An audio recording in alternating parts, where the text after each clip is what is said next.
História e biografia São Gregório de Nissa. A imagem de Deus no homem.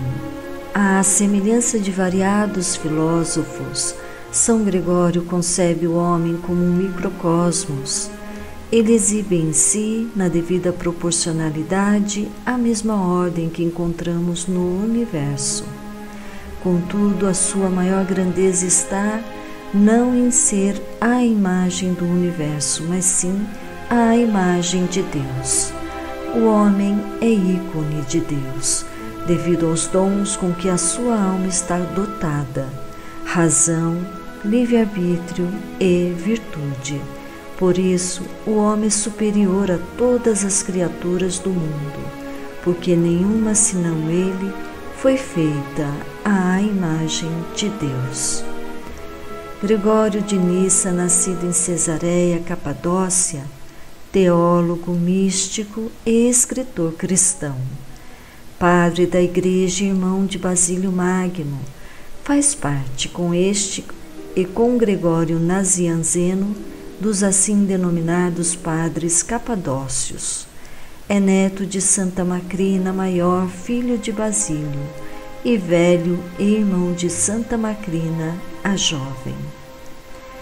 Educado pelo seu irmão mais velho, Basílio Magno, Gregório de Nissa, influenciado pelos trabalhos de Orígenes e Platão, foi professor de retórica.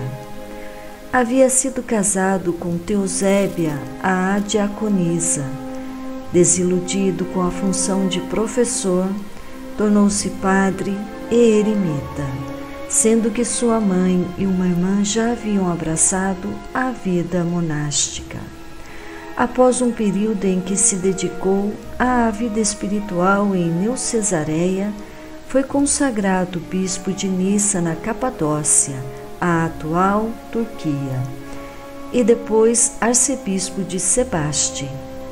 Personalidade benevolente e compassiva, foi violentamente atacado pelos adeptos do arianismo.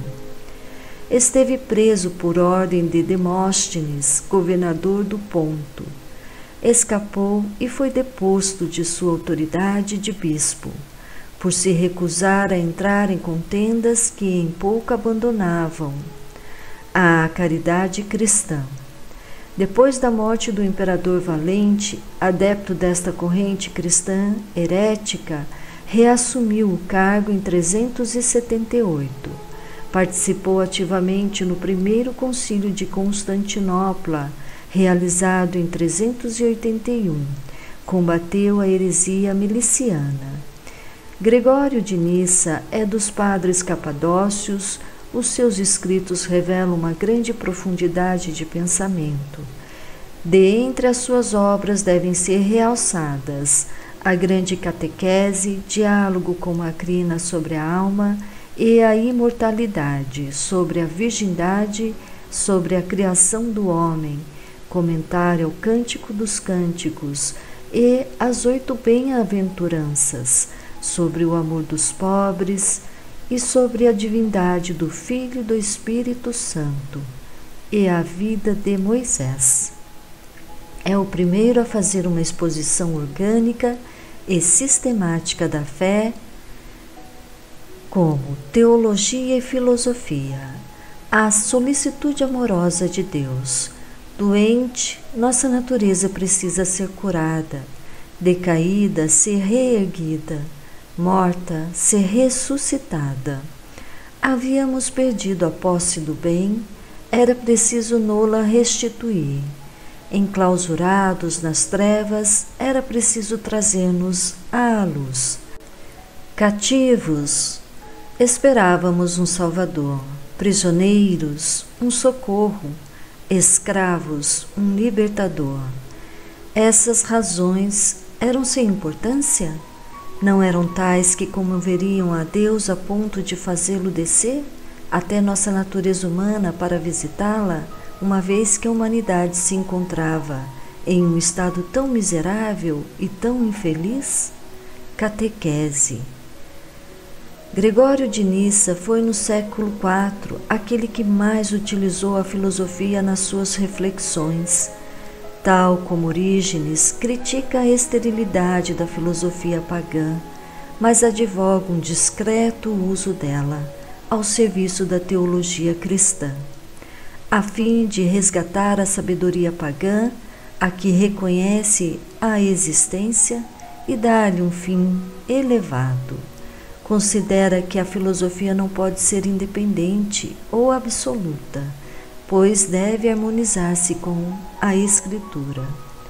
Gregório de Nissa recorre muito a filósofos pagãos, mas mantendo sempre uma atitude cristã. Era convicção sua que devia utilizar a razão para procurar demonstrar os mistérios da revelação.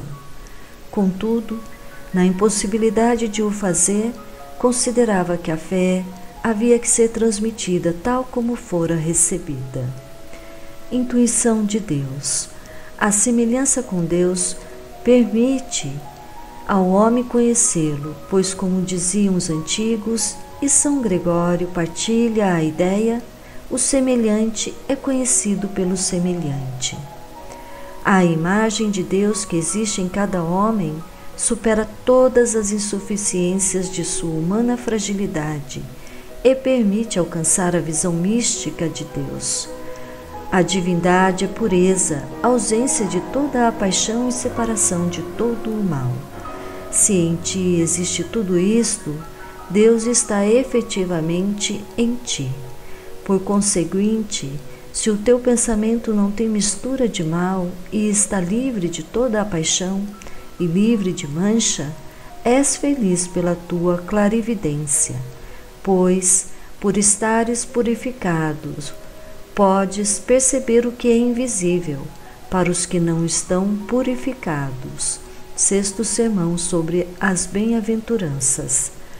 Esta visão mística é a antecipação da visão beatífica, uma divina e sóbria embriaguez, graça que só pode ser dada a quem estiver disposto a uma purificação total, a fim de encontrar Deus dentro de si. A ascensão mística. A partir de tudo isso, é possível ao homem subir ao céu, para junto de Deus, ao tornar-se semelhante a Deus pela prática das virtudes. O homem passa automaticamente à vida celeste, pois o céu não é um lugar físico. A escolha do bem comporta de imediato a posse do mesmo bem. Ao escolher Deus, o homem tem Deus consigo, e se tem Deus consigo, está em Deus. Onde Deus está, o convite divino é a passarmos para outro lugar.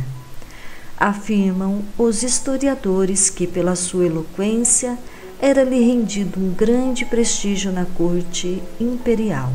Além do mais, ficou conhecido em vida como o filósofo. Espero ter contribuído para o conhecimento dos leitores. Entre no canal Vida Nova, lá encontrará outros vídeos semelhantes. Inscreva-se no canal, deixe seu like e ative o sininho para novos vídeos. Que Deus abençoe a todos e até a próxima.